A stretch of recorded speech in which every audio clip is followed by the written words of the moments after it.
Кажи го на френски, моля те. Un petit сюрприз или grand сюрприз? Какъв сюрприз? Ами нищо, сюрприза си е сюрприз. Така, много набързичко сгубихме нещичко, което направено с много любов. Очаквам вашата подкрепа, защото мисля, че тук се роди нещо много хубаво, нещо изключително, което може би скоро време ще се говори за него. Сега ще разберете. Една песен, която ние много обичаме с Криси. Как се казва тази песен?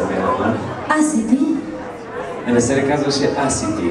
Не се ли казваше ти? Не, все едно, окей.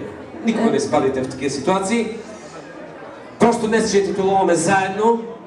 Благодарим ви още веднъж, че тази събота, 9 март, ще остане завинаги в нашите сърца.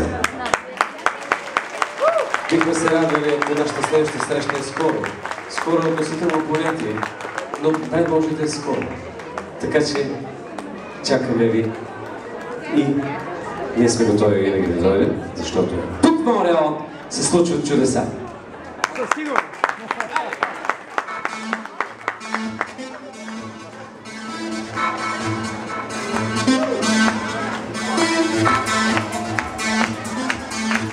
Моля децата малко да направим така едно леко кръгче нататък, защото ще видите нещо уникално.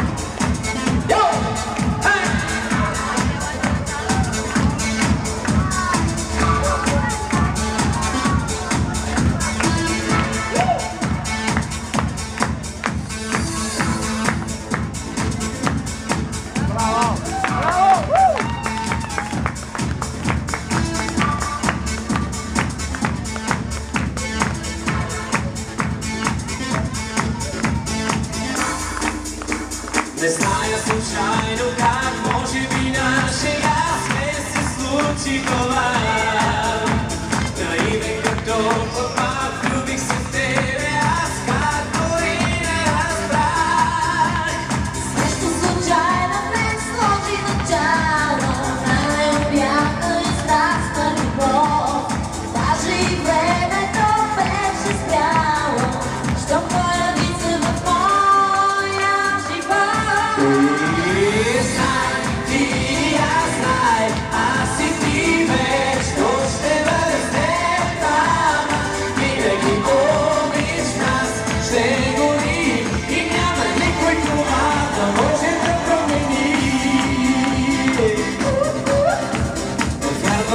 Аз не знам съли е това или пък детска игра.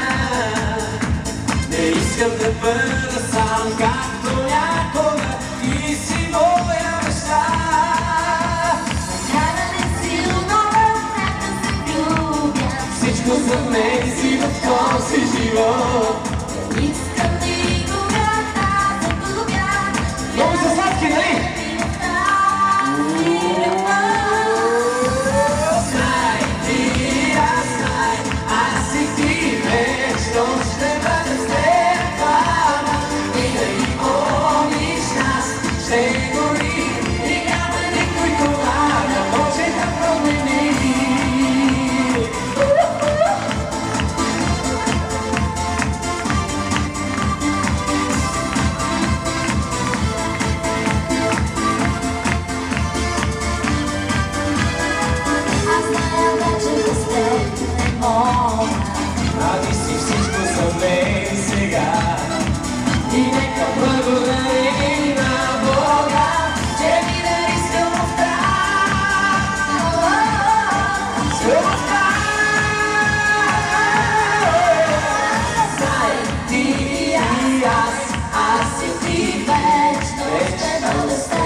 да може да промени. И няма никой това да може да промени, да може да промени, да може да промени, да може да промени,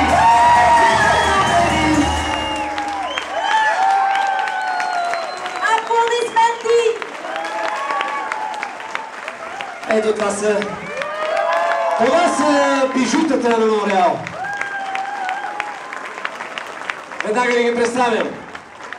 Ки? Здрасти, аз съм не български, аз съм руски. Не, ти си канадски. Благодаря ти. Аплодисмент за Ги! Това е Петинката, сладката синелка Петинка. Аплодисменти! А това е Яни.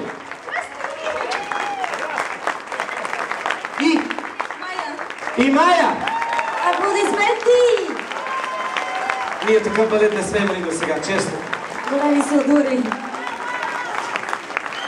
Много ви благодаря. Както виждате, импровизациите са най-хубавото нещо. Спокойно, деца, може да си танцувате вече. Интересно ли ви беше батко, как скача? Искаш ли аз така?